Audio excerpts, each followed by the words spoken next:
Hi guys, I hope you are fine. As you can see, this is a diamond detector. I'm gonna show you how it's gonna be work, and I have something to check it. First I'll show you the chart at the back, so you can adjust these numbers with this thing. Alright, and you have to wait for both of the light to get it turned on. Alright, I already adjust this number according to my diamond size, so it's almost a carat. uh, so you need a number one or number two for checking the diamond, for checking the 1 carat diamond, or little bit smaller than that. So let's check it.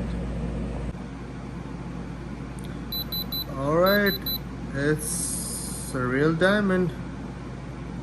I tell you one thing, make sure you don't stick this needle with the, you don't touch this needle actually with the metal or something, otherwise it's gonna be beep like this.